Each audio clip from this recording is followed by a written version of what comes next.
అందరికీ నమస్కారం. సో మనం లాస్ట్ వీడియోస్లో హాస్పిటల్స్లో మనకి ఏ టైప్ ఆఫ్ జాబ్స్ ఉంటాయి అనే దాని గురించి మనం డిస్కస్ చేసుకున్నాం కదా.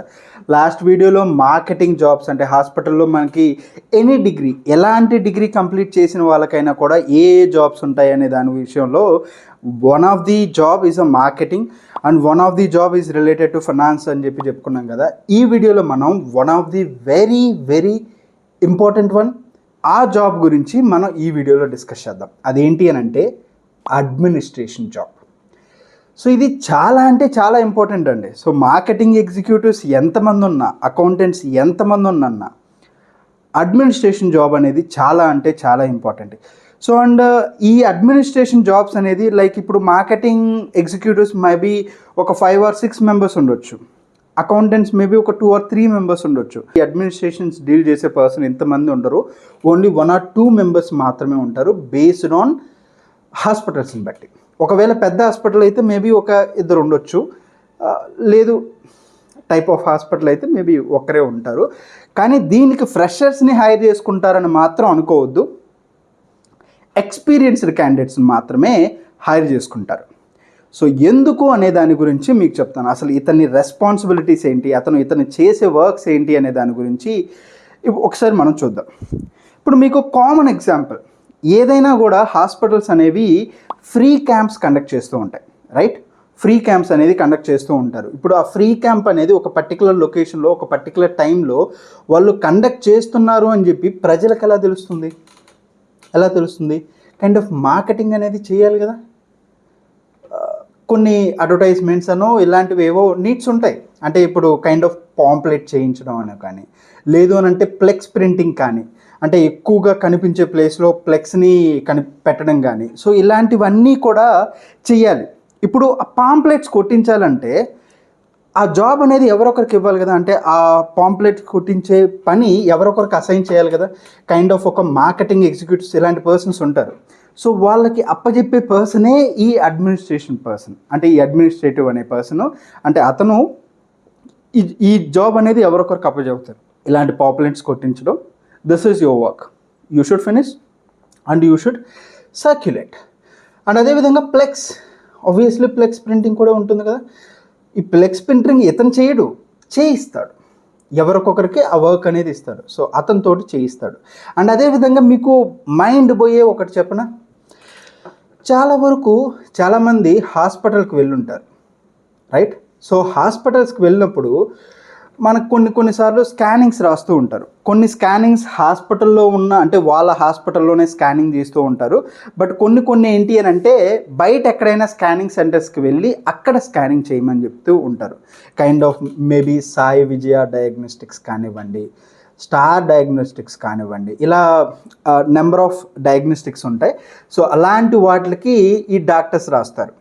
ఈ పర్టికులర్ డయాగ్నోస్టిక్స్కి వెళ్ళి అక్కడ ఈ పర్టికులర్ స్కానింగ్ తీసుకొని ఆ రిపోర్ట్స్ నాకు తీసుకొస్తే then I will check and I let you know what is the problem or else దీనికి ట్రీట్మెంట్ ఏంటి అనేది డాక్టర్ చెప్తారు.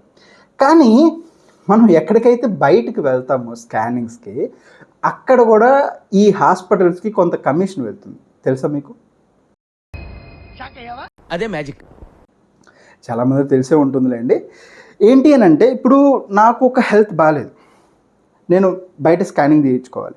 సో ఇప్పుడు నేను బయటకు వెళ్ళి స్కానింగ్ చేయించుకున్నాను అనుకోండి, మల్టిపుల్ డయాగ్నోస్టిక్స్ ఉన్నాయి, ఒకటే దానికి నేను ఎందుకు వెళ్ళాలి? డాక్టర్ దాన్ని ఎందుకు సజెస్ట్ చేస్తున్నాడు అంటే బికాస్ వాళ్ళకి, అంటే ఆ డయాగ్నోస్టిక్ సెంటర్స్కి ఈ హాస్పిటల్స్కి ఇంటర్లింక్ ఉంటుంది. వాళ్ళకంటూ కొన్ని ఫైనాన్షియల్ మ్యాటర్స్ ఉంటాయి.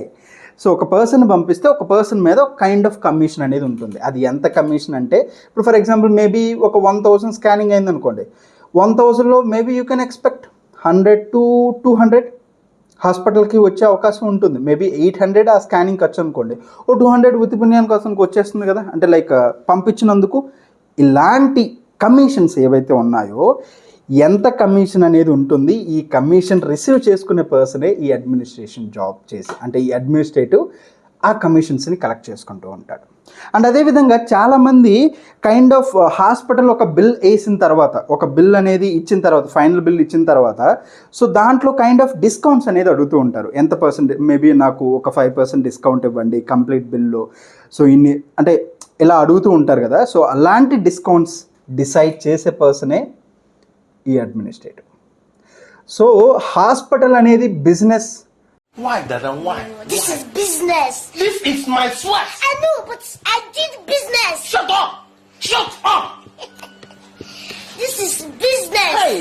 బిజినెస్ అని అనకూడదు, సారీ, బట్ హాస్పిటల్ అనేది సక్సెస్ఫుల్గా రన్ అవుతుంది అని అంటే ఈ అడ్మినిస్ట్రేటివ్ అనేది చాలా కీ రోల్ అనేది ప్లే చేయాలి.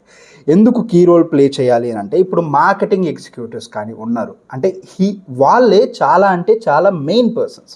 ఓకే, సో ఇప్పుడు వాళ్ళని హ్యాండిల్ చేసే పర్సన్ ఒక మేబీ యాజ్ ఎ టీమ్ లీడర్నో ఒక మేనేజర్ అనో ఉంటారు. సో కైండ్ ఆఫ్ వాళ్ళు ఏదైనా ట్రావెలింగ్ చేశారు అనుకోండి, ఆ ట్రావెలింగ్ ఎక్స్పెన్సెస్ అవన్నీ కూడా వీళ్ళే అప్రూవ్ చేస్తారు, ఈ అడ్మినిస్ట్రేటివ్ పర్సనే అప్రూవ్ చేస్తారు. కైండ్ ఆఫ్ పెట్టి క్యాష్ కూడా ఇతనే డీల్ చేస్తూ ఉంటుంది. సో ఏ లొకేషన్కి వెళ్ళాలి, ఎక్కడ మార్కెటింగ్ చేయాలి, సో ఇలాంటివన్నీ కూడా ఇతనే హ్యాండిల్ చేస్తాడు. సో అంత very very important job. So ఇలాంటి ఒక జాబ్కి, ఇలాంటి హెవీ ఇంపార్టెంట్ జాబ్కి ఒక ఫ్రెషర్ని హైర్ చేసుకుంటారు అని అంటే not convincing, right? Definitely not. ఖచ్చితంగా ఒక ఎక్స్పీరియన్స్డ్ పర్సన్నే హైర్ చేసుకుంటాడు. ఇలా many of the activities, maybe finance related things కానివ్వండి, kind of marketing related things కానివ్వండి, వాట్ నాట్, హిస్ ఎవ్రీవేర్, ప్రతి చోట అతనే ఉంటాడు. సో అంత ఇంపార్టెంట్ జాబ్ అనమాట. సో దీనికి కూడా శాలరీస్ అనేది చాలా ఉంది, చాలా డిమాండెడ్ వన్ కాబట్టి so you can expect salary point of view, మీకు ఒక ఎక్స్పీరియన్స్ ఉంది, ఒక సర్టైన్ ఎక్స్పీరియన్స్ ఉంది అండ్ ఇలాంటి జాబ్స్ మీరు చెయ్యాలి అని అనుకుంటే you can expect salary from అంటే 25 to 30, ఈవెన్ 35 కూడా ఎక్స్పెక్ట్ చేయొచ్చు. అంటే ఇది శాలరీ, కానీ వచ్చే ఇన్సెంటివ్స్ కానీ ఇవన్నీ ఎక్కువగానే ఉంటాయి. Definitely yes. సో ఈ కైండ్ ఆఫ్ వేలో హాస్పిటల్స్లో కూడా మనకి జాబ్స్ అనేవి ఉంటాయన్నమాట. సో నెక్స్ట్ వీడియోలో ఇంకొక కొత్త రకమైన జాబ్ గురించి మనం డిస్కస్ చేద్దాం. ఐ హోప్ ఇది ఎంతో కొంత మీకు హెల్ప్ అయిందనే అనుకుంటున్నాను. సో ఈ వీడియో మీకు నచ్చినట్టయితే ప్లీజ్ లైక్ చేయండి. ఇన్ కేస్ ఏదైనా టాపిక్ మీద నేను వీడియో చేయాలి అని మీరు అనుకుంటే ఆ టాపిక్ ఏంటి అనేది కామెంట్ సెక్షన్లో పెట్టండి. Thank you so much and all the best.